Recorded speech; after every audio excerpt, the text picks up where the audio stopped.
इसीलिए अल्लाह के प्यारे नबी ने फरमाया कयामत उस वक्त तक नहीं आएगी हत्ता तज़तरिब अलयातु निसाई दौसिन हौला ज़िल खलसा, जब तक कबीले दौस की औरतें ज़ुल खलसा नामी बुत का चक्कर न लगाएंगी। कबीले दौस यमन का एक कबीला था, पूरा कबीला मुसलमान हो चुका था। उस कबीले के अंदर एक बहुत बड़ा बुत था, उस बुत का नाम ज़ुल खलसा था। अल्लाह के नबी फरमा रहे हैं कि कयामत के पहले वो दौर भी आएगा कि कबीले दौस की औरतें बुतों का चक्कर लगाएंगी। इसका मतलब ये हुआ कि एक दौर आएगा जब मुसलमान लड़कियां मुर्तद होने लगेंगी, मुसलमान लड़कियां पत्थरों के आगे जाकर के सजदा करने लगेंगी, मुसलमान लड़कियां जाकर के मुशरिकों की बाहों में खेलेंगी। और आज वो हालात अपनी आंखों से हम देख रहे हैं। सीमांचल वालों, बचा लो अपनी कौम की बच्चियों को, बचा लो अपनी कौम की बेटियों को। कहीं ऐसा न हो कि तालीम के नाम पे, शिक्षा के नाम पे अपनी बच्चियों को आपने पढ़ाने के लिए भेजा है, वो गई है, कोई मेडिकल की तालीम हासिल कर रही है, कोई नर्सिंग का कोर्स कर रही है, कोई बीएड कर रही है, कोई कुछ कर रही है। हमें अपनी कौम की बच्चियों की तालीम से कोई प्रॉब्लम नहीं है, ये पढ़ें, आगे बढ़ें। लेकिन अगर तालीम के नाम पे ईमान जा रहा है, तालीम के नाम पे दीन जा रहा है, तो ये बहुत घाटे का सौदा है मेरे प्यारे साथियों। अपनी कौम की बच्चियों के दीन और ईमान को बचाओ। और मैं बार बार ये बात कहता हूं कि अपने सेटअप को मजबूत बनाओ, जलसों और प्रोग्रामों में औरतों का इंतजाम करो और ऐसा करो कि औरतें बैठ करके तकरीर सुने। अगर 5 मुकर्रिर है तो एक तकरीर ऐसी हो जो औरतों से रिलेटेड हो, औरतों के अलग से प्रोग्राम कराओ। हर जुमा की, जहां मस्जिद में जुमा की नमाज हो रही, औरतों का इंतजाम कराओ। आज औरतों पर काम करने की ज्यादा जरूरत है मेरे प्यारे। आप अंदाजा नहीं लगा सकते कि समाज कहां जा रहा है। समाज के अंदर कैसी बेहयाई और कैसी शिर्क और बदअकीदगी फैल रही है मेरे प्यारे साथी। और आगे बढ़िए, समाज के बिगाड़ की दूसरी वजह, समाज क्यों बिगड़ रहा है? समाज इसलिए बिगड़ रहा है क्योंकि समाज के अंदर अल्लाह ताला के सामने जवाबदेही का एहसास नहीं है। हम तो ऐसे जिंदगी गुजार रहे हैं जैसे हमें हमेशा ही रहना है, हमें कभी मरना नहीं है। अल्लाह कुरान के अंदर कहता है, सूरह बकरा की आयत नंबर 281 में, 281 नंबर की आयत में, जो अल्लाह के रसूल के ऊपर नाजिल होने वाली आखिरी आयत, अल्लाह कहता है वत्तकू यौमन तुरजऊन फीही इलल्लाह, ऐ मेरे बंदो उस दिन से डरो जिस दिन तुम अल्लाह के सामने पेश किए जाओ। ओ ज़िना करने वालों, ओ कत्ल करने वालों, ओ चोरी करने वालों, ओ हराम खाने वालों, तुम कहां तक भागोगे? जहां भी तुम जाओगे तुम अल्लाह की कायनात के अंदर ही रहोगे, तुम अल्लाह की कायनात के बाहर नहीं निकल सकते। वत्तकू यौमन तुरजऊन फीही इलल्लाह, तुम्हारी गाड़ी की स्पीड 100 पर चली जाए, 200 पर चली जाए, 500 पर चली जाए, एक न एक दिन तो तुम्हारी गाड़ी को रुकना है और एक न एक दिन तुम अल्लाह के कब्जे में जाओगे, एक न एक दिन तुम अल्लाह के सामने जाओगे। डरो उस दिन से जिस दिन तुम अल्लाह के सामने जाओगे, और जब अल्लाह के सामने जाओगे सुम्मा तुवफ्फा कुल्लु नफ्सिन मा कसबत व हुम ला युज़लमून, अल्लाह ताला एक एक अमल का हिसाब लेगा, एक एक अमल का हिसाब लेगा। फमन यामल मिस्काला ज़र्रतिन खैरन यरा वमन यामल मिस्काला ज़र्रतिन शर्रन यरा, एक जर्रा बराबर तुमने नेकी की होगी वो भी तुम्हारे सामने आ जाएगी, एक जर्रा बराबर तुमने गुनाह किया होगा वो भी तुम्हारे सामने आ जाएगा। अल्लाह से तो नहीं बच सकते मेरे साथी, अल्लाह के सामने तुम्हारी पूरी जिंदगी ओपन है। अल्लाह तो तुम्हारे दिलों के अंदर छुपे हुए भेद को भी जानता है। यालमु खाइनतल अयुन व मा तुख्फिस सुदूर, अल्लाह ताला तुम्हारी आंखों की चोरी को भी जानता है, अल्लाह तुम्हारे दिलों में छुपे हुए भेद को भी जानता है। डरो मेरे भाइयों उस दिन से जिस दिन तुम अल्लाह के सामने पेश किए जाओगे और अल्लाह के यहाँ तुम्हारे आमाल को तौला जाएगा। और अल्लाह जब अमाल को तौलेगा तो कैसे तौलेगा? फरमाया वनदउल मवाज़ीनल क़िस्त लियौमिल क़ियामा, हम क़यामत के दिन इंसाफ का तराजू रखेंगे। फला तुज़लमु नफ्सुन शैया, और किसी के साथ कोई अन्याय नहीं किया जाएगा। व इन काना मिस्काल हब्बतिन मिन खरदलिन अतैना बिहा, एक राई के दाने के बराबर भी कोई चीज होगी तो सामने आ जाए। आज कर ले ताकतवर अपनी ताकत का गलत इस्तेमाल, वहां हिसाब देना पड़ेगा। अब बिहार में भी मॉब लिंचिंग की घटनाएं होने लगी, अब यहाँ पर भी बुलडोजर गरजने लगा है, अब यहाँ पर भी जुल्म और सितम के नए नए पैमाने लिखे जा रहे और बनाए जा रहे हैं। मगर हर जालिम ये बात याद रखे, हर ताकतवर ये बात याद रखे कि जिसने भी अपनी ताकत का दुरुपयोग किया है वो दुनिया में भी जलील हुआ और आखिरत में तो होगा ही। था हुकूमत का फिरऔन को भी नशा, था हुकूमत का फिरऔन को भी नशा, जुल्म पर जुल्म खलकत पे करता रहा। जब समंदर में डूबा तो कहने लगा, इस हुकूमत के पाने से क्या फायदा, ख्वाबे गफलत में सोए हुए मोमिनों, ऐशो इशरत बढ़ाने से क्या फायदा। काबिले जिक्र किस्सा है नमरूद का, वो भी इनकार करता था माबूद का। ये भी बहुत बड़ा रोना है आज कि आज ऑनलाइन डिबेट हो रहा है इस बात पर कि अल्लाह है कि नहीं है, डज गॉड एग्जिस्ट, अल्लाह है कि नहीं, इस पर डिबेट हो रहा है। किसी जमाने में नमरूद ने इनकार किया था। काबिले जिक्र किस्सा है नमरूद का, वो भी इनकार करता था माबूद का। उसके भेजे को मच्छर ने खाकर कहा, यूं बड़ाई जताने से क्या फायदा, ख्वाबे गफलत में सोए हुए मोमिनों, ऐशो इशरत बढ़ाने से क्या फायदा। हर जालिम ये बात याद रखे, अल्लाह जालिम को ढील दे रहा है, अल्लाह जालिम को ढील दे रहा है, मगर अल्लाह जिस दिन पकड़ेगा अल्लाह की पकड़ बड़ी सख्त होगी। वो उमली लहुम इन्न कैदी मतीन, हम जालिमों को ढील दे रहे हैं मगर हमारी चाल, हमारी तदबीर बहुत मजबूत है, हमारी प्लानिंग बहुत मजबूत है। ऐ चाल चलने वालों, तुम अपनी चाल चलते रहो और अल्लाह ताला अपनी प्लानिंग कर रहा है। वल्लाहु खैरुल माकिरीन, और अल्लाह सबसे बेहतरीन प्लानिंग करने वाला। तो ये एहसास जब तक नहीं कि हमें अल्लाह को जवाब देना है, हमें अल्लाह को हिसाब देना है, तब तक मेरे प्यारे साथियों हम और आप समाज से बुराइयों से नहीं बच सकते। आज आप देखिए, आप गाड़ी लेके चल रहे हैं, इसी हाईवे के ऊपर जगह जगह कैमरे लगे हुए हैं, जहां कैमरा लगाए ऑटोमेटिक ड्राइवर की स्पीड कम हो जाती है। और हमारे यहाँ तो पेनाल्टी जो लगती है 1000, 2000, 5000 लगती है।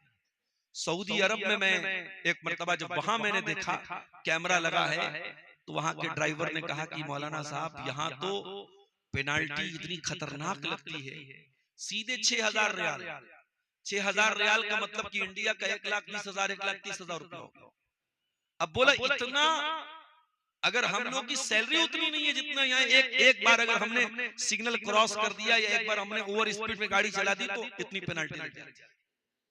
तो जब आपको ये डर होगा कि पेनाल्टी लगेगी, ऑटोमेटिक आपकी गाड़ी की स्पीड कम हो जाएगी। जब आपको ये डर होगा कि पुलिस का डंडा पड़ेगा, तो आप ऑटोमेटिक गलत काम से बचेंगे। अगर पुलिस का डंडा आपको क्राइम से बचा सकता है, हाईवे पर लगा हुआ कैमरा आपकी गाड़ी की स्पीड को कम कर सकता है, तो ऐ गुनाहों में डूबे हुए इंसान, ऐ अल्लाह की बगावत में डूबे हुए इंसान, ऐ जुल्म और सरकशी में डूबे हुए इंसान, या अय्युहल इंसान मा गर्रक बिरब्बिकल करीम अल्लज़ी खलक़क फसव्वाक फअदलक फी अय्यि सूरतिन फी अय्यि सूरतिन मा शाअ रक्कबक। ऐ इंसान, तू अपने रब को कैसे भूल सकता है? तेरे रब ने तुझको पैदा किया, तुझे बेहतरीन सांचे में ढाला, तुझे अच्छे तरीके से बनाया, इंसान बनाया, खूबसूरत बनाया, स्मार्ट बनाया, हैंडसम बनाया। वो अल्लाह जो तुझे एक हकीर पानी के कतरे से पैदा कर सकता है, क्या वो मरने के बाद तुझे दोबारा जिंदा नहीं कर सकता है? क्या वो तेरा हिसाब नहीं ले सकता? बिल्कुल ले सकता है। इसलिए मेरे प्यारे साथियों, जब तक ये एहसास नहीं पैदा होगा कि हमें अल्लाह को हिसाब देना है, तब तक समाज से बुराइयों का खात्मा नहीं हो सकता। और आगे बढ़िए, समाज से बुराई को खत्म करना है तो उसकी वजह को समझिए। समाज में बुराई क्यों पनप रही है? समाज में बुराइयों के पनपने की तीसरी वजह, आज का इंसान अपनी तख्लीक के मकसद को भूल चुका है। वो क्यों पैदा हुआ है? इंसान ये समझता है हम तो खाने पीने के लिए, एंजॉय करने के लिए दुनिया में आए हैं। उसकी जिंदगी का एक ही मकसद है, खाना है, पीना, एंजॉय करना है। अयहसबुल इंसानु अन युत्रका सुदा। ऐ इंसान, क्या तू ये समझता है तुझे यूं ही छोड़ दिया जाएगा? अलम यकुन नुतफतम मिन मनिय्यिन युमना। क्या तू भूल गया तू एक हकीर पानी का कतरा था? सुम्मा काना अलकतन फखलक फसव्वा। फिर अल्लाह ने तुझको जमा हुआ खून बनाया, फिर अल्लाह ने तुझको इंसान बनाया। फजअल मिनहु ज़ौजैन अज़्ज़कर वल उन्सा। फिर अल्लाह ने तुझको मेल और फीमेल बनाया। अलैसा ज़ालिका बिक़ादिरिन अला अन युहयियल मौता।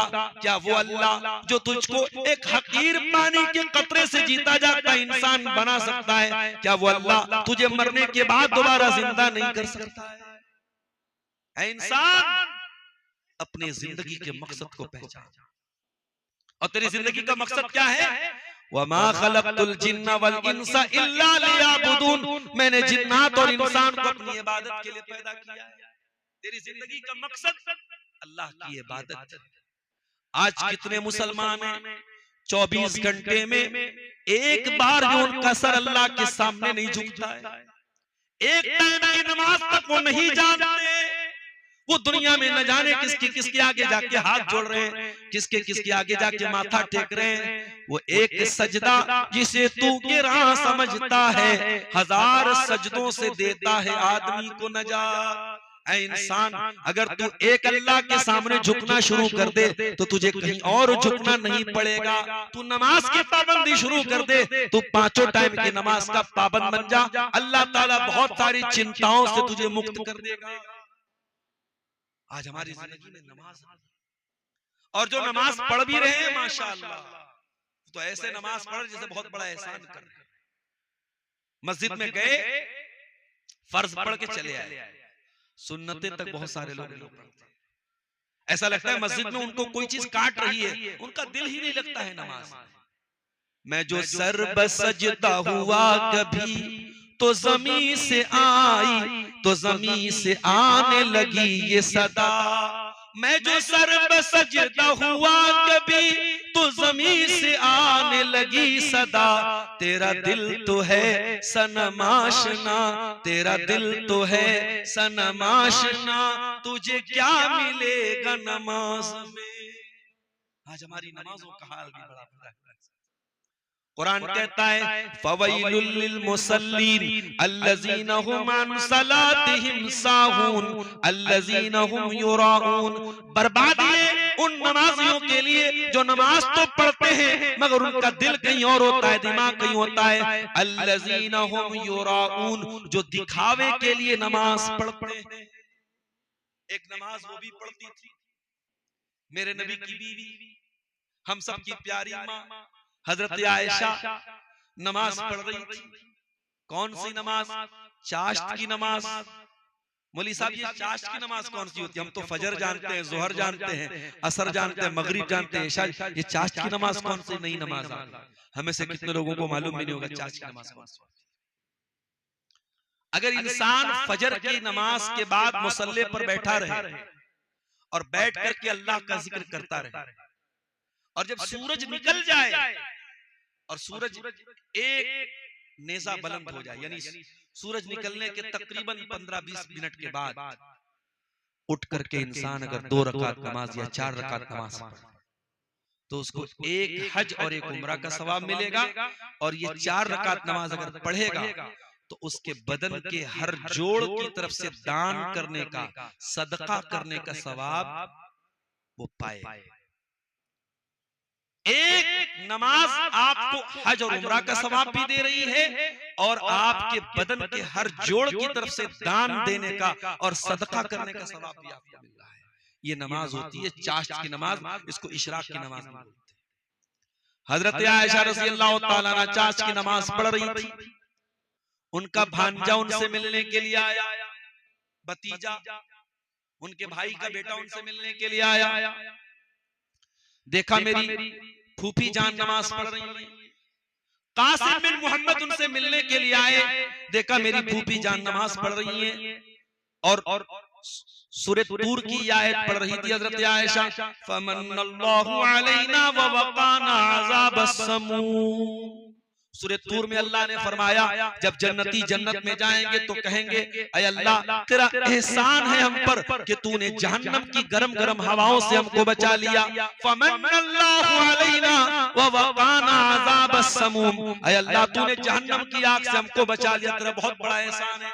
हजरत आयशा बार बार इसी आयत को पढ़ती चली जा रही है और रोती चली जा रही है। उनका भतीजा कहता है मैं थक गया, मैं बाजार चला गया, मार्केट चला गया, कुछ सामान लेना था, कुछ खरीदारी करना था, मैं बहुत देर के बाद आया। मैं जब अपनी फूफी के घर पहुंचा मैं क्या देखता हूँ, मेरी फूफी जान उसी हालत में खड़ी है और उसी आयत को बार बार रिपीट करके रोती चली जा रही है। फमन्नल्लाहु अलैना व वक़ाना अज़ाबस समूम, ऐ अल्लाह तेरा एहसान हम पर भी हो जाए, ऐ अल्लाह तू जहन्नम की आग से हमको भी बचा ले।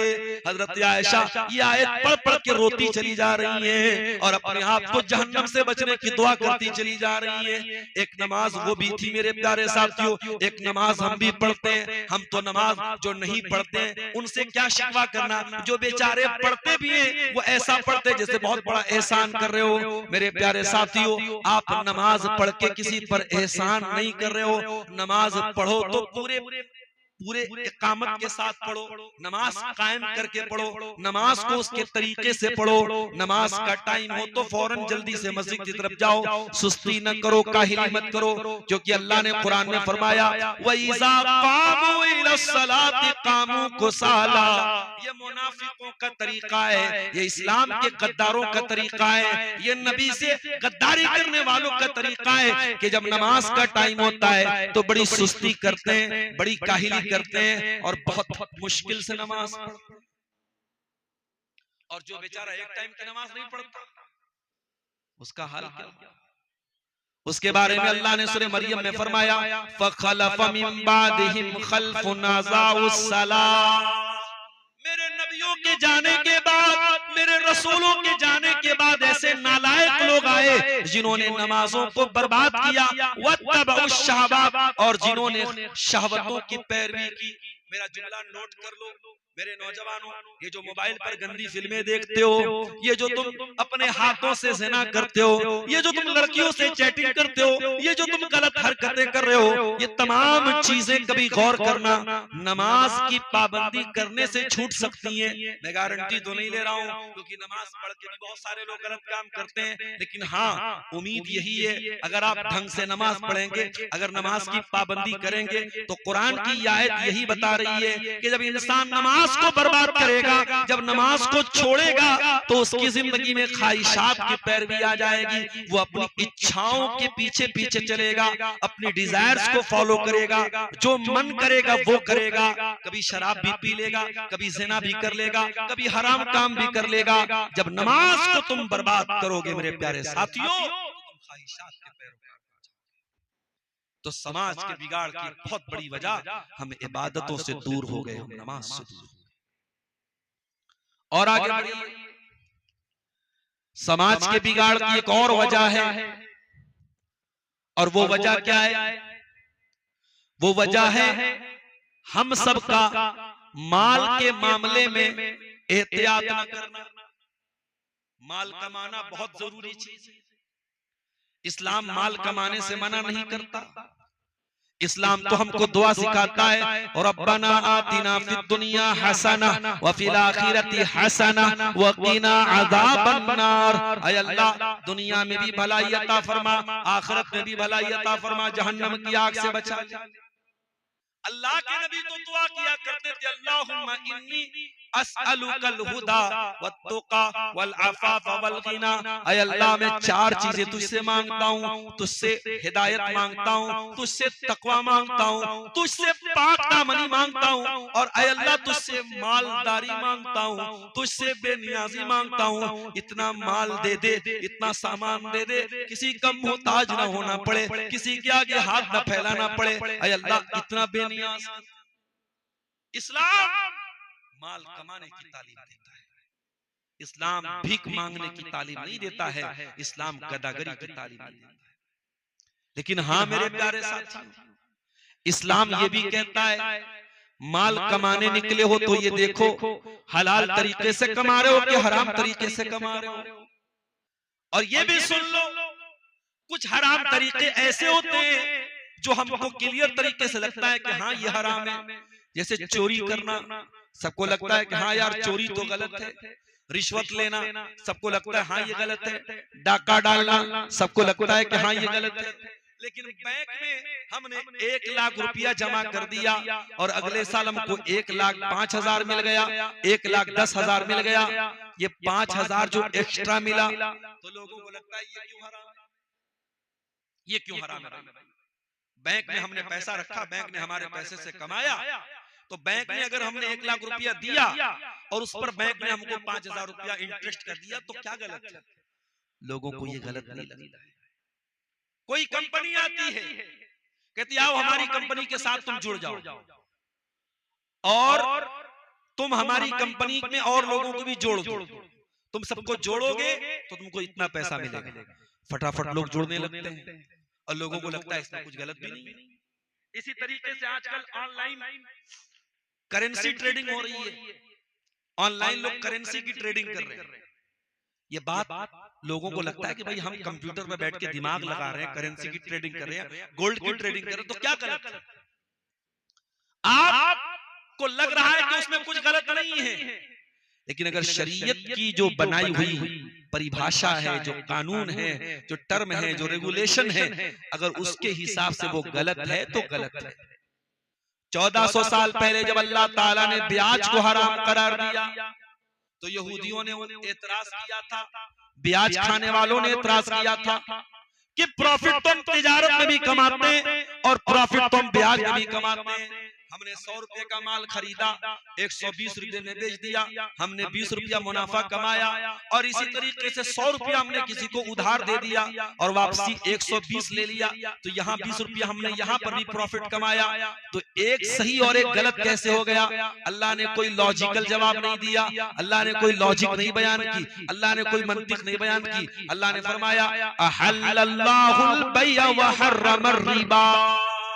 एक बात कान खोल के सुन लो, ब्याज हराम है और बिजनेस हलाल है, लिहाजा बिजनेस से तुम 10 करोड़ कमा लो जायज है, और ब्याज से तुम 10 रुपया भी कमाओगे तो हराम रहेगा।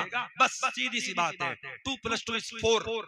दो टूक बात कही अल्लाह ने कि ब्याज हराम है और कारोबार हलाल है। मेरे प्यारे साथियों, आज ऑनलाइन गेमिंग के जरिए कोई अगर 1 करोड़ कमा लेता, अभी मैं कलियाचक में प्रोग्राम था जुमा वाले दिन, हमारे एक साथी भी यहाँ मौजूद है, वो गए थे साथ में, वहां एक भाई के बारे में किसी ने बताया कि वो ड्रीम 11 पर 1 करोड़ रुपया वो जीत गया और मकान बड़ा आलीशान बना लिया, उसको लोग करोड़पति बोलते हैं। तो उसको देख करके अगर कोई ड्रीम 11 पर जाकर के गेम खेलने लगे और कहे कि साहब हमारे कलियाचक में कोई 1 करोड़ कमा चुका है, तो किसी के 1 करोड़ कमा लेने से ड्रीम 11 जायज नहीं हो जाए, क्योंकि अगर किसी ने 1 करोड़ कमाया है तो करोड़ों लोगों ने गंवाया भी है। और जुए में यही होता है, कोई एक कमा लेता है और बाकी सब गंवाते हैं। मेरे प्यारे साथियों, आप पैसा कमाइए, मगर हलाल तरीके से कमाइए। अल्लाह के प्यारे नबी फरमाते हैं, याती अलन्नासी ज़मानुन ला युबालिल मरउ मिन ऐना खज़ल माल, एक जमाना लोगों पर ऐसा आएगा, लोग परवाह नहीं करेंगे माल कहां से कमा रहे हैं, हलाल तरीके से कमा रहे हैं या हराम तरीके से कमा रहे हैं। आपने फरमाया लिकुल्लि उम्मतिन फितना, हर उम्मत का एक फितना होगा, वह फितनतु उम्मती अलमाल, और मेरी उम्मत का फितना माल होगा। समाज के बिगाड़ की ये बहुत बड़ी वजह है मेरे प्यारे साथ, और इसीलिए अल्लाह के रसूल ने अपनी उम्मत को खबरदार किया तो और फरमाया था मल फक्र अख्शा अलैकुम, ऐ मेरी उम्मत के लोगों मुझे इस बात का डर नहीं है कि तुम गरीब हो जाओगे, वलाकिन अख्शा अन तुबसता अलैकुम दुनिया, मुझे डर इस बात का है कहीं तुम दुनिया परस्त न हो जाओ, कहीं तुम दुनियादार न हो जाओ, कहीं तुम दुनिया के लिए एक दूसरे से लड़ने न लगो। आज बाप के मरने के बाद बाप की वरासत में बहन को हिस्सा देने का हमारे यहाँ कॉन्सेप्ट ही नहीं है, तसव्वुर। विरासत पर तकरीर करो तो लोगों को लगता है कि ये कौन से दुनिया की बात है, हमारे यहाँ तो नहीं दिया जाता है। हमने इस्लाम के मुकाबले में एक नई शरीयत बनाई है जिसका नाम है हमारे यहाँ। मौलवी साहब हमारे यहाँ तो ऐसा होता है, मौलवी साहब हमारे यहाँ तो लड़कियों को जहेज दिया जाता है, मौलवी साहब हमारे यहाँ तो वरासत में बहन का हिस्सा नहीं देते। अरे तेरे तेरे से क्या होता है? अल्लाह ने कुरान में कह दिया लिर्रिजालि नसीबुम मिम्मा तरकल वालिदानि वल अक़रबून, जब माँ बाप अपना तरका छोड़ के चले जाएं तो उनके तरके में जैसे बेटे का हिस्सा है वैसे बेटी का भी हिस्सा है। और ये बात याद रखना मेरे प्यारे साथियों, अगर तूने अपनी बहन का हक नहीं दिया है, दुनिया में नहीं दिया है, तो कयामत के दिन तो देना पड़ेगा। यहाँ तो तूने जमीन को हड़पा है, यहाँ तो तूने पैसा लिया है, यहाँ तो तूने माल लिया है, यहाँ तो तूने ज़ेवरात लिया है, लेकिन कयामत के दिन तुझको अपनी नेकियां देना पड़ेगा। अल्लाह के नबी फरमाते हैं लतुअद्दुन्नल हुकूक इला अहलिहा, तुम्हें कयामत के दिन लोगों का हक देना पड़ेगा। हत्ता युकादा लिशातिल जलहाई मिनशातिल करना, अगर दुनिया में किसी सींग वाली बकरी ने बगैर सींग वाली बकरी को मारा होगा तो सींग वाली बकरी से भी बदला लिया जाएगा, किसास लिया जाएगा। माल बहुत बड़ा फितना है मेरे प्यारे साथियों, इसलिए माल कमाइए, प्रॉपर्टी बनाइए, बैंक बैलेंस इकट्ठा कीजिए, मगर हराम तरीके से नहीं, हलाल तरीके से। कयामत के दिन ये सवाल भी आपसे किया जाएगा, आपने माल कहां से कमाया और कहां खर्च किया। इनकम का भी हिसाब देना पड़ेगा और खर्चे का भी हिसाब देना पड़ेगा। न तो आप कमाने के मामले में आजाद हैं, न खर्च करने के मामले में आजाद हैं। आपने कहां से कमाया वो भी हिसाब अल्लाह ताला क्या देना पड़ेगा, और कहां खर्च किया उसका भी हिसाब देना पड़ेगा। और आगे बढ़िए, समाज के बिगाड़ की एक बहुत बड़ी वजह सोशल मीडिया है।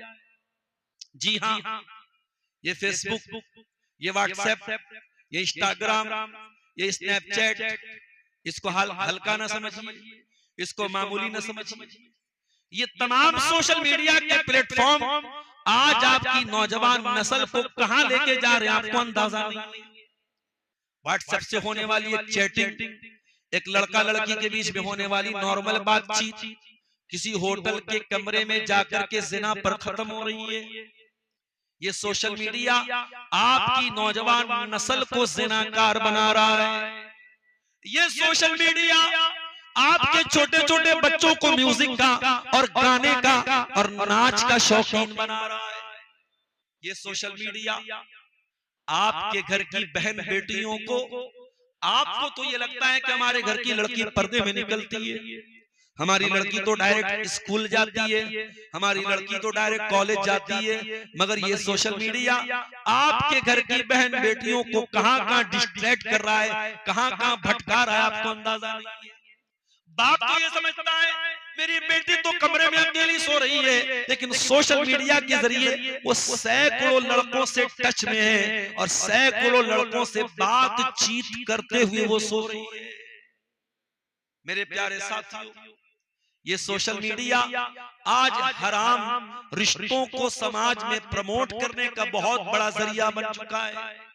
इसीलिए मैं बार बार कहता हूं अपनी कौम की बच्चियों से, अपनी बहनों से, कि ऐ मेरी कौम की बहनों, मैं मना नहीं करता तुम फेसबुक इस्तेमाल ना करो, तुम व्हाट्सएप न चलाओ, तुम इंस्टाग्राम न चलाओ, मगर दो चीजों का ख्याल रखो।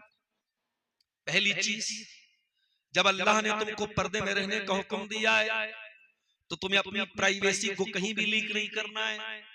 तुम स्टेटस पर या स्नैपचैट पर या इंस्टाग्राम पर अगर अपने फोटोज डाल रही हो तो तुमको ये शोभा नहीं देता, तुमको ये सूट नहीं करता। क्योंकि कुरान जब तुमसे ये कह रहा है वला युबदीना ज़ीनतहुन्ना, ऐ मुसलमान औरत तू अपने बदन की सुंदरता को, अपनी जीनत को, अपनी ब्यूटी को जाहिर न कर। तो ऐ मुसलमान औरत, तेरा चेहरा तो तेरी किताब का टाइटल है, जब तूने चेहरा ही दिखा दिया तो फिर तूने कौन सी जीनत को छुपाया? जब तेरा चेहरा ही दिख रहा है, जब तेरा चेहरा ही खुला है तो फिर पर्दे का क्या मतलब है? तू बेहतरीन नकाब पहन ले, लेकिन अगर चेहरा खुला है तो तूने अपनी जीनत को नहीं छुपाया। और जब तू घर से निकली और बेपर्दा निकली तो समाज के और गांव के चंद लोगों ने देखा, लेकिन जब तूने फेसबुक पर अपना फोटो डाला, जब तूने इंस्टाग्राम पर अपना फोटो डाला तो फिर तो अनलिमिटेड लोग उसको देख सकते हैं। और आज का दौर एआई का दौर है। तेरी फोटो लगा करके कहां यूज की जाएगी, तेरी तस्वीर का कैसा वीडियो बनाया जाएगा तू नहीं जानती है। तो पहला काम तो ये करो मेरी बहनों के, खबरदार सोशल मीडिया पर अपनी कोई तस्वीर मत डालना।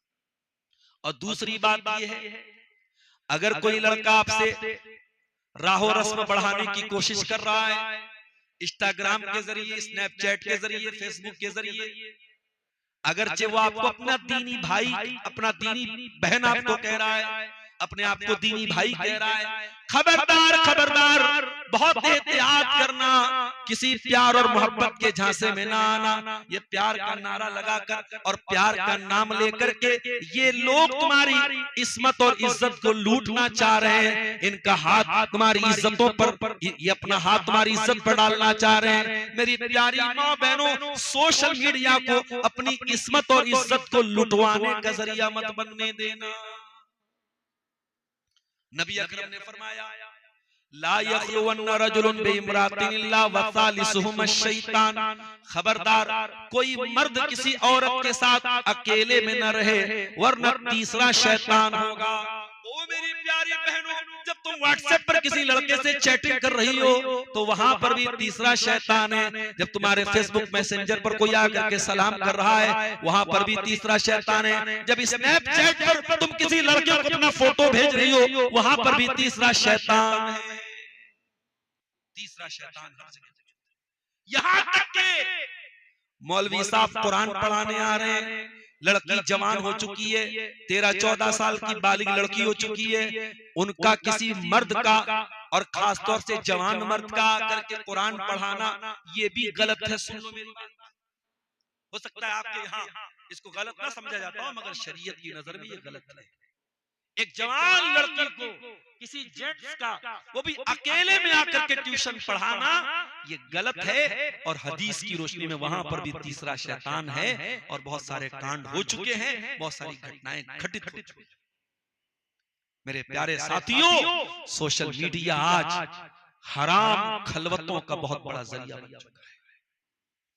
बहुत आसान है मजलिस में माज अल्लाह और सुभान अल्लाह कह देना, लेकिन खलवत में, तन्हाई में गुनाहों से बचना बहुत मुश्किल है।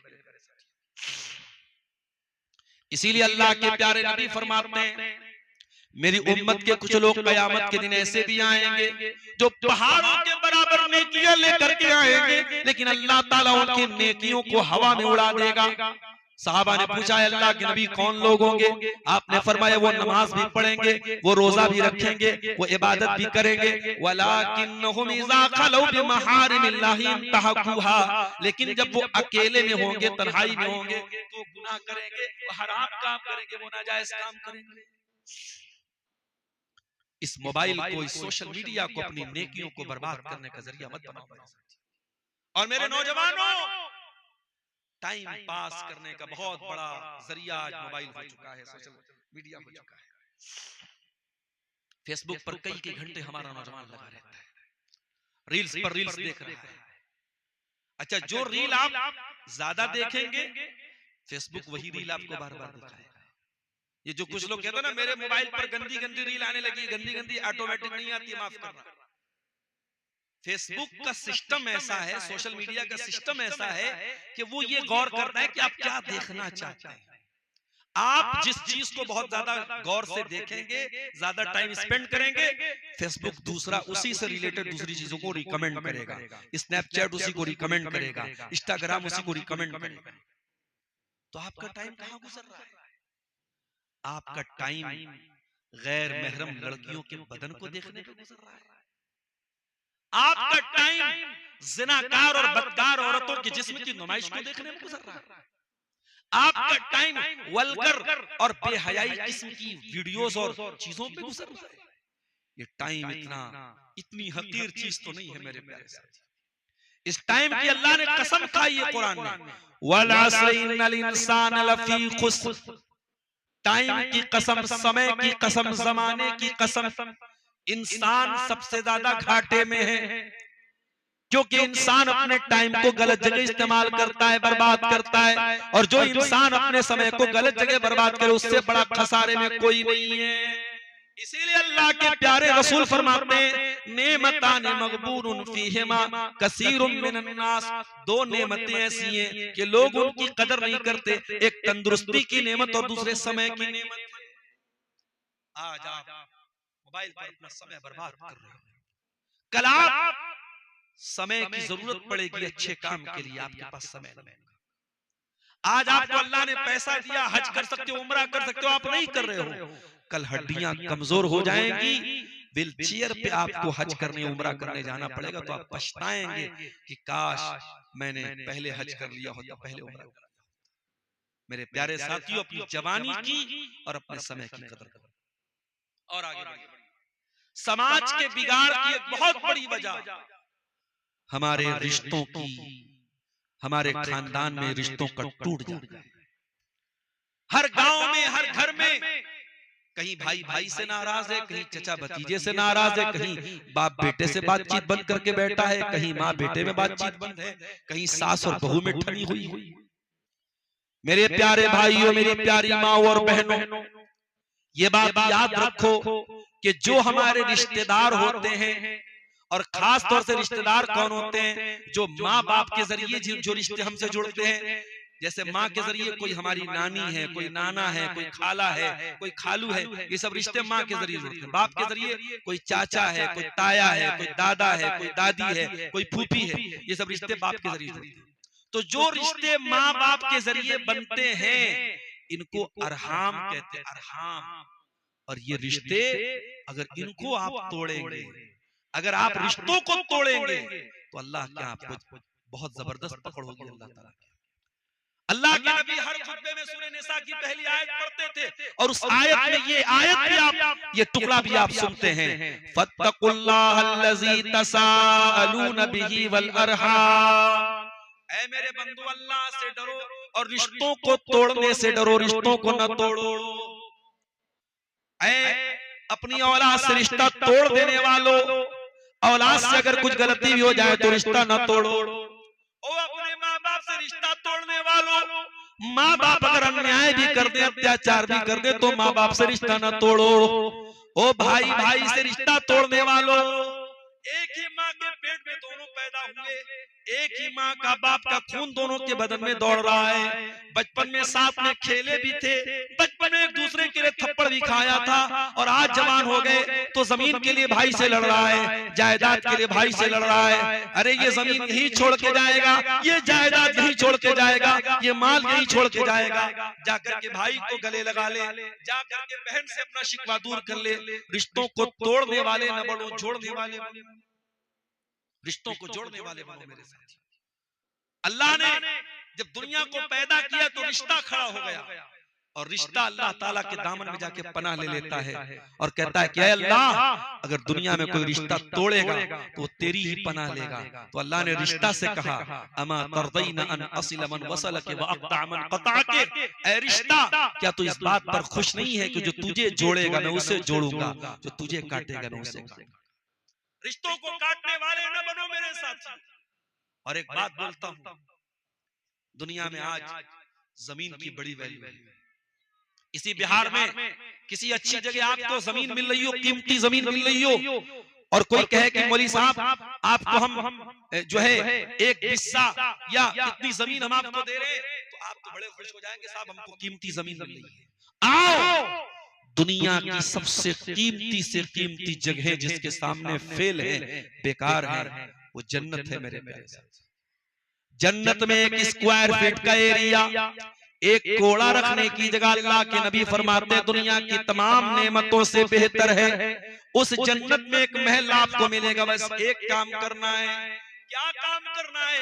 आपको अपनी नाक को कुर्बान करना है, अपने अहंकार को कुर्बान करना है, अपने ईगो को कुर्बान करना है। अल्लाह के नबी फरमाते हैं अना ज़ईमुन बि बैतिन फी रबदिल जन्ना, मैं जन्नत में एक मकान की गारंटी देता हूँ उस इंसान को, लिमन तरकल बिरा व इन काना मुहिक्कन, जो हक पर होने के बावजूद झगड़ा छोड़ दे। आप सही है, सामने वाला गलत है, आपको पता है कि मैं सही हूँ और वो गलत है, लेकिन झगड़ा खत्म हो जाए। झगड़े को खत्म करने के लिए आप जाके गले मिल लेते हैं, बात खत्म कर लेते हैं, तो बदले में अल्लाह के नबी फरमाते हैं कि आपको जन्नत में महल मिलेगा। मेरे प्यारे साथियों, अगर अपनी झूठी नाक और झूठी शान और झूठा अहंकार अगर कुर्बान करके हमको जन्नत में अगर महल मिल रहा है, तो ये कोई घाटे का सौदा नहीं। ये अहंकार लेके कहां जाओगे? अरे इसी मिट्टी से पैदा हुए थे, मिनहा खलकनाकुम मिनहा खलकनाकुम व मिनहा नुखरिजुकुम व फीहा नुईदुकुम तारतन उखरा। इसी मिट्टी से हमने तुमको पैदा किया है, इसी मिट्टी से निकालेंगे और इसी मिट्टी में तुमको दोबारा हम लौटाएंगे। इसी मिट्टी से तुम पैदा हुए थे और मरने के बाद इसी मिट्टी में दोबारा जाओगे और कयामत के दिन इसी मिट्टी से निकलोगे। ऐ मिट्टी से पैदा होने वाले इंसान, अहंकार क्यों करता है, गुरूर क्यों करता है? I am something, I am better than him, मैं हूँ, मैं कुछ हूँ। अरे छोड़ दे ये सब कहना, तो कुछ नहीं है, तू मुश्ते खाक है, तू मिट्टी से पैदा होने वाला हकीर इंसान है। ऐ इंसान, तकब्बुर न कर, गुरूर न कर, अहंकार न कर, गले मिल जा, भाई को जाके गले मिल जा, बहन से जाके अपना शिकवा खत्म कर दे। मेरी प्यारी माँ और बहनों, आज आपके दरमियान घरों में भाई भाई मिलजुल के रहते हैं। जब घर में बहुएं आती हैं, चार घर की बहुएं आती हैं, चार तरह की आती हैं, तो भाई भाई में भी झगड़ा शुरू हो जाता है। अरे ठीक है, सबका मिजाज एक जैसा नहीं रहता है। बड़ा भाई अगर ये सोचता है कि छोटा भाई 100% मेरे मन के मुताबिक हो जाए, पॉसिबल नहीं। छोटा भाई ये सोचे बड़ा भाई 100% मेरे मन के मुताबिक हो जाए, नहीं हो सकता है। मिजाज मेल नहीं खाता है, न खाए, लेकिन झगड़ा तो मत रखो, दुश्मनी तो मत रखो, हसद तो न करो, जलन तो न रखो, एक दूसरे की जमीन पर कब्जा तो न करो, एक दूसरे का हक तो न मारो। आज समाज में जो बिगाड़ पाया जा रहा है मेरे प्यारे साथियों, उसमें बहुत बड़ी वजह खानदानों में ये जो झगड़े और लड़ाई चल रहे हैं, ये भी बहुत बड़ी वजह। और आगे बढ़िए, समाज में बिगाड़ की एक बहुत बड़ी वजह समाज में इल्म का न होना है। आज कितने लोग हैं जिनके पास दीन की बेसिक जानकारी भी नहीं है। कितने लोग ऐसे जिनको तौहीद के बारे में कुछ भी पता नहीं, रसूल के बारे में कुछ भी पता नहीं। जो कब्र में 3 सवाल किया जाएगा, मन रब्बो का, मन नबियों का, मा दीनों का, तेरा रब कौन है, तेरे नबी कौन है, तेरा दीन क्या है। कितने लोगों को वो भी नहीं मालूम। बड़ी बेसिक सी बातें दीन की आज लोगों को नहीं मालूम। हाँ, खेती बाड़ी करने वाले को खेती बाड़ी के बारे में सब पता है, पॉलिटिक्स करने वाले को पूरा पता है कि नीतीश कुमार की पार्टी कितनी जीतेगी और आरजेडी कहां से कितना जीतेगी और बीजेपी कितना, सब पूरा वो एनालाइज करके बैठा रहता है इलेक्शन के पहले। तुझे दुनिया की इतनी नॉलेज है और तू दीन के मामले में इतना जीरो है।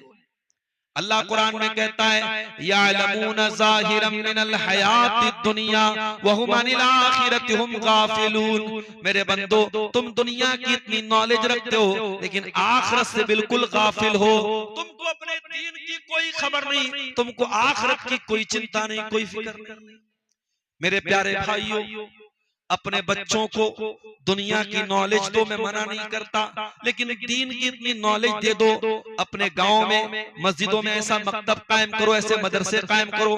बच्चा अगर स्कूल भी जा रहा है, बच्चा अगर स्कूल की तालीम भी हासिल कर रहा है, तो कम से कम मस्जिद में मौलवी साहब के पास, हाफिज साहब के पास 1 घंटा 2 घंटा आपका बच्चा और बच्ची इतनी तालीम हासिल कर ले कि दुनिया के किसी कोने में चला जाए, उसके पास दीन की बेसिक नॉलेज होनी चाहिए। दीन का जो मोटा मोटा इल्म है वो हर बच्चा और बच्ची के पास होना चाहिए। ये हमारी हम सबकी जिम्मेदारी है मेरे प्यारे साथियों।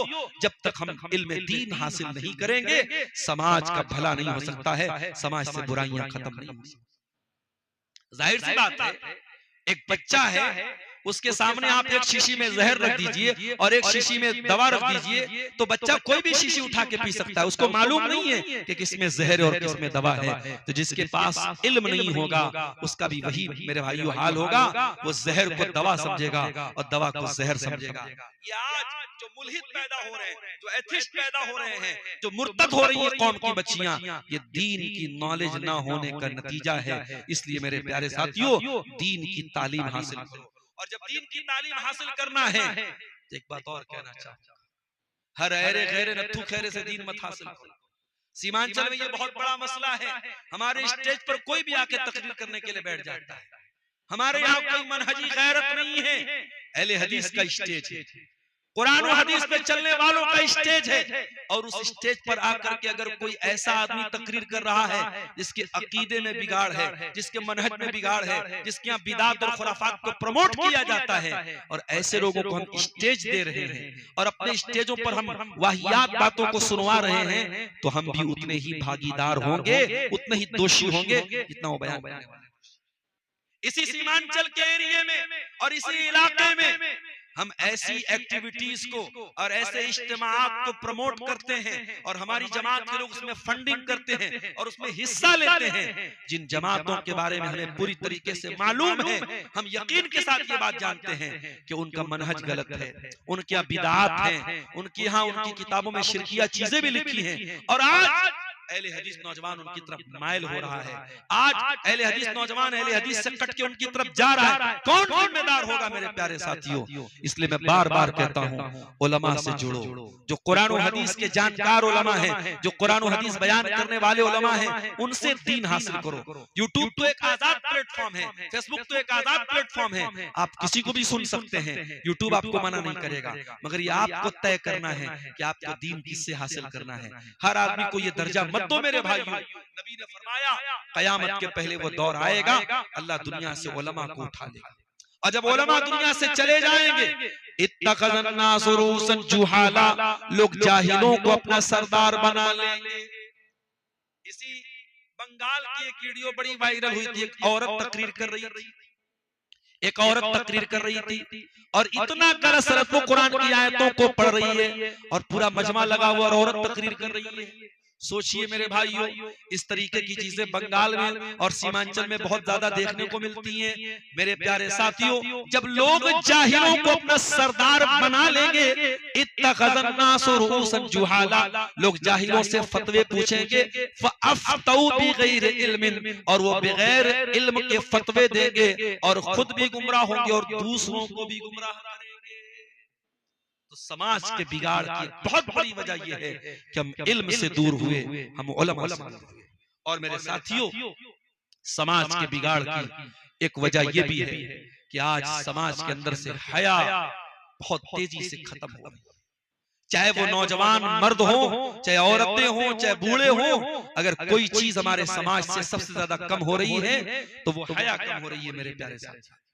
अल्लाह के नबी ने फरमाया कि पहले के नबियों से जो कलाम हमको मिला है, उसमें एक बात ये भी हमको मिली है, इज़ा लम तस्तही फस्ना मा शीता, अगर तुम्हारे अंदर हया नहीं है तो तुम कुछ भी कर सकते हो। अगर हया आपके अंदर से चली जाएगी तो आप कुछ भी कर सकते हो।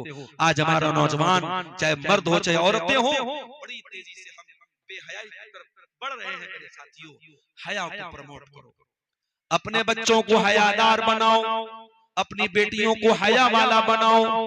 घर में मोबाइल का अगर इस्तेमाल हो रहा है तो देखो कहीं ऐसा तो नहीं मोबाइल के जरिए बच्चे बेहया हो रहे हैं। गौर करो कि घर के अंदर बेहयाई कहां से आ रही है। हम जिस नबी का कलमा पढ़ते हैं वो नबी तो इतने हया वाले थे। हजरत अबू सईद खुदरी कहते हैं, काना अशद्द हया मिनल अज़राई फी खिदरिहा, अल्लाह के नबी कुंवारी लड़कियों से ज्यादा शर्म व हया वाले थे। आज बेहयाई का वो दौर आया है, गंदी गंदी गालियां छोटे छोटे बच्चे, गालियां छोटे छोटे बच्चे दे रहे हैं, अब तो औरतें भी गालियां देने लगी हैं, लड़कियां भी गालियां देने लगी हैं। हमारे नबी की जबान पर कभी गाली के जवाब में भी गाली नहीं आई, कभी आपने फहश बात, वल्गर बात, कोई नामुनासिब बात कभी नहीं निकाली। और आज उस नबी का कलमा पढ़ने वाले बेहुदा बात कर रहे हैं, गंदी बातें कर रहे हैं। मेरे प्यारे साथियों, समाज से हया का खत्म होना, ये भी समाज में बुराइयों के पनपने और फैलने की बहुत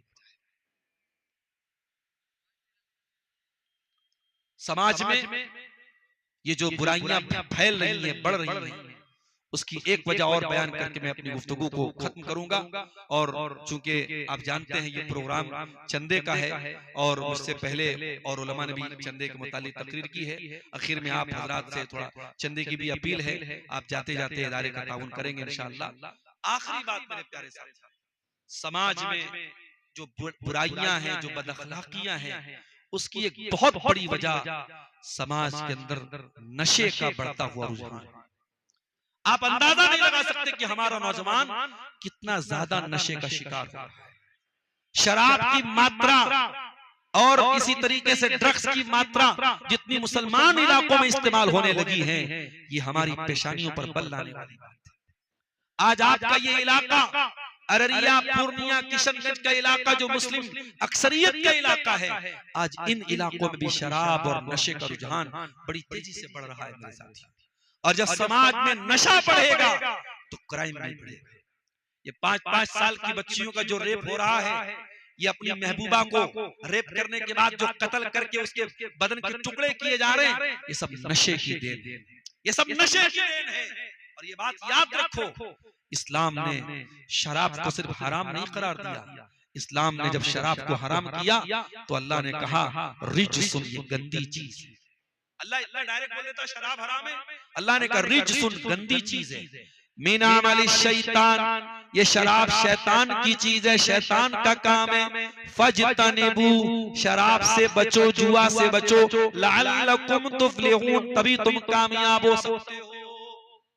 जब तक तुम शराब से नहीं बचोगे, जब तक तुम नशे से नहीं बचोगे, तुम कामयाब नहीं हो सकते। मेरे नौजवानों, अगर आप में से कोई शराब के या किसी भी तरीके के नशे में मुब्तला है, अल्लाह के वास्ते तौबा कर लो।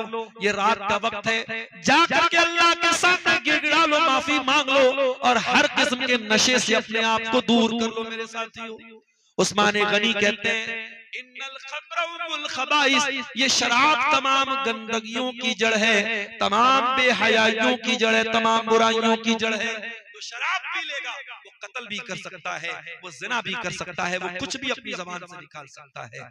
मेरे प्यारे साथियों, शराब और नशे को आज अपने समाज से हमें उखाड़ के फेंकना है। अगर किसी घर में कोई लड़का शराब पी रहा है, या तो उसका बाइकआउट करो या फिर उसका इलाज करवाओ या ऐसी कोई सख्ती करो। हर गांव में इस तरीके का सख्ती का माहौल पैदा किया जाए कि कोई नशा करने के पहले 1000 बार सोचे। मेरे प्यारे साथियों, जब तक अपनी नौजवान नस्ल को हम नशे से दूर नहीं करेंगे, हम समाज की बुराइयों को खत्म नहीं कर सकते हैं। मेरे अजीजों, समाज में पाई जाने वाली बुराइयों के ताल्लुक से ये चंद बातें मैंने आपके सामने बयान की हैं। आज का ये प्रोग्राम जो खोरागाच की इस धरती पर हर साल तकरीबन होता है और मदरसे का ये प्रोग्राम है, और ये मदरसा आपके इलाके का कदीम इदारा है और काफी तादाद में यहाँ बच्चे पढ़ रहे हैं। और 70-80 के करीब, मुझे जैसा कि बताया लोगों ने कि यहाँ बच्चे वो हैं जो हॉस्टल में भी रहते हैं और वो उनकी तालीम का इंतजाम यहाँ मदरसे की तरफ से किया गया है। मैं आप सबसे अपील करता हूँ कि आप इस इदारे का ताउन करें। और माए बहनें भी जो मौजूद हैं, मैं जानता हूँ सर्दियों की रात है और बड़े सब्र के साथ और सुकून के साथ आप बैठे रहे और अब तक आपने तकरीरों को सुना है। मेरे प्यारे भाइयों और बहनों, आप जरूर आगे बढ़ करके इस इदारे का ताउन करें। जिम्मेदारों से मेरी अपील है कि खवातीन के दरमियान भी और मर्दों के दरमियान भी चादर घुमवा दें, ताकि जिसको जो ताउन करना है वो इदारे का करता रहे। अभी हमारे बाद इसी इलाके के कटिहार के सरजमीन के आपके बड़े पसंदीदा मुकर्रिर हैं और वो चंदा भी बहुत खूबसूरत करते हैं और नज़में भी बहुत अच्छी पढ़ते हैं। हमारे बड़े भाई हैं शेख अख्तर आलम मिफ्ताही साहब, वो भी आपके सामने आएंगे और खिताब करेंगे। हम अल्लाह ताला से दुआ करते हैं रब्बुल आलमीन हमें कहने सुनने से ज्यादा अमल की तौफीक अता फरमा। इलाल आलमीन हमें आज अपने दीन और ईमान की कमजोरियों पर तू काबू पाने की तौफीक अता फरमा। रब्बुल आलमीन हमें इल्म दीन से जुड़ने की तौफीक अता फरमा, हमें दीन के मदारिस से जुड़ने की और उनकी कदर करने की तौफीक अता फरमा। इलाही आलमीन हमें हराम कमाई से बचा, इतना हलाल दे दे कि हमें हराम की जरूरत न पड़े, तू हराम से हमें बेनियाज कर दे। परवरदिगार हमारी माँ बहनों को दीन की तरफ।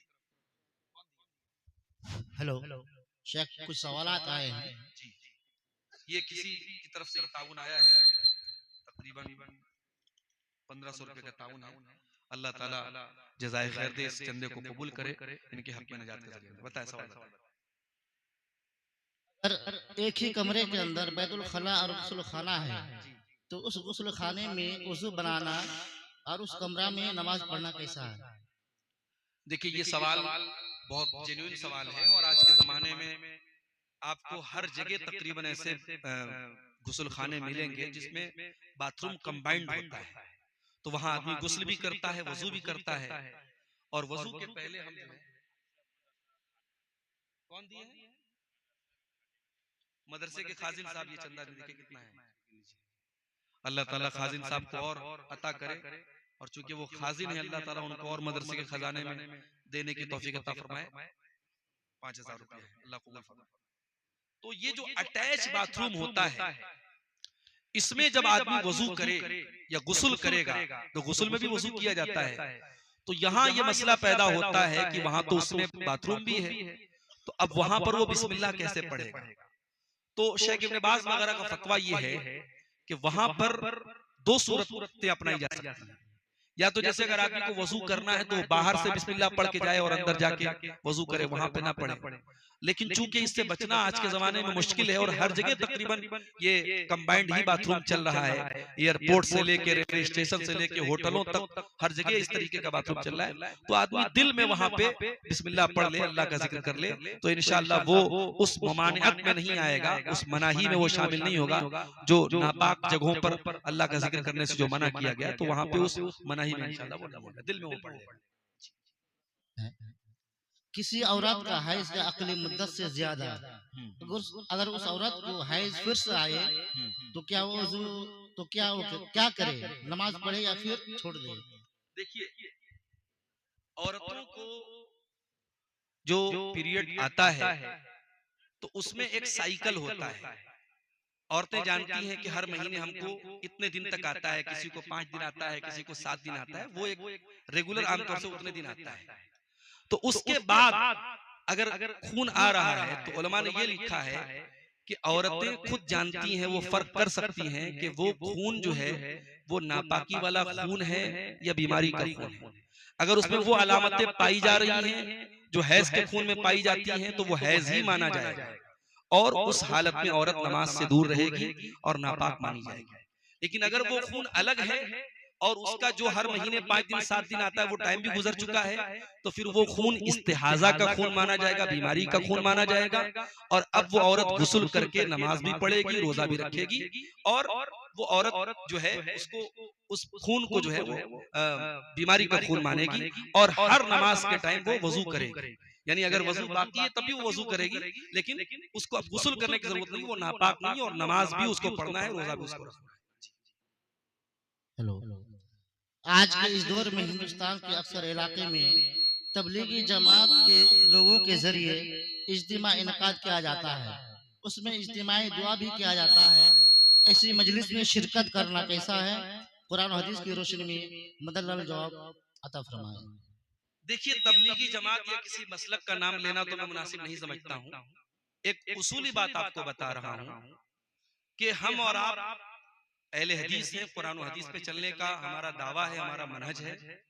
तो कोई भी ऐसी मजलिस जहां ज़ईफ रिवायात बयान हो रही हो, मौजू रिवायात बयान हो रही हो, बेसर पैर की किस्से कहानियां अगर बयान किए जा रहे हो, या उस मजलिस में अकीदे की, तौहीद की कोई बात ना हो रही हो, सिर्फ एक खास अमल पर उभारा जा रहा हो, और उस अमल की भी ऐसी फजीलतें बयान की जा रही जो फजीलतें सही तरीके से साबित भी ना हो, तो ऐसी मजालिस में हमें शिरकत करने से गुरेज करना चाहिए, बचना चाहिए। लास्ट सवाल है, 3 साल की बच्ची का इंतकाल हो चुका है, तो क्या उसका अकीका देना होगा या नहीं? 3 साल की बच्ची अगर हो चुकी है तो बिल्कुल उसका अकीका तो करना चाहिए था, क्योंकि अकीका तो 7वें ही दिन किया जाता है और करना सुन्नत है। 7वें दिन के बाद अगर बच्चे का इंतकाल होता है तो आपने अगर अकीका नहीं किया था तो आपको करना चाहिए था। अगर आपने नहीं किया और बच्ची का इंतकाल हो गया, बच्चे का इंतकाल हो गया, तो बाद में अगर अल्लाह ताला ने आपको नवाजा तो आप अकीका कर दीजिए। और अकीका में एक बात हमको ये भी याद रखनी चाहिए कि अकीका में जरूरी नहीं कि हम दावत खिलाएं सबको। अकीका में असल चीज ये कि जानवर ज़बा होना चाहिए।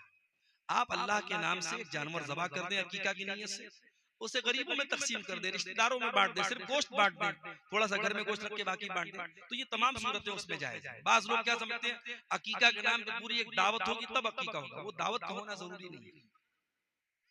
ठीक है, वल्लाहु आलम बिस्सवाब। अल्लाह ताला हम सबको नेक अमल अच्छी समझ की तौफीक अता फरमाए।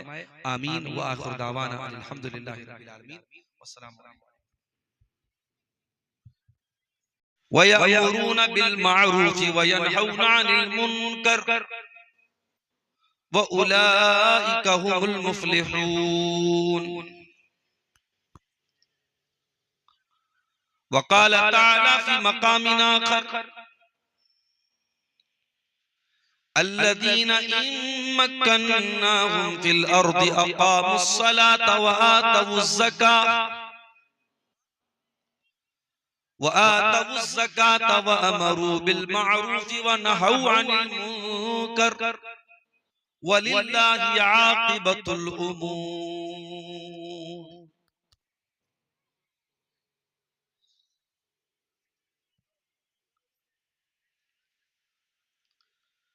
गर वक्त आ पड़ा है मायूस क्यों खड़ा है, गर वक्त आ पड़ा है मायूस क्यों खड़ा है, अल्लाह बहुत बड़ा है, अल्लाह बहुत बड़ा है। माना के जुल्मतों के हर सिमत है अंधेरे, लेकिन कभी तो होंगे इंसाफ के सवेरे। माना के जुल्मतों के हर सिमत है अंधेरे, लेकिन कभी तो होंगे इंसाफ के सवेरे। महकेंगे गुंचे और गुल, गाएगी कोई बुलबुल, हालात की सदा है, अल्लाह बहुत बड़ा है, अल्लाह बहुत बड़ा है। कहरो जबर के बुत ये जो सामने खड़े हैं, कहरो जबर के बुत ये जो सामने खड़े हैं, पानी के बुलबुले हैं बस नाम के बड़े हैं, एक कुन की मार है ये जितने गंवार हैं ये, तारीखी सिलसिला है, अल्लाह बहुत बड़ा।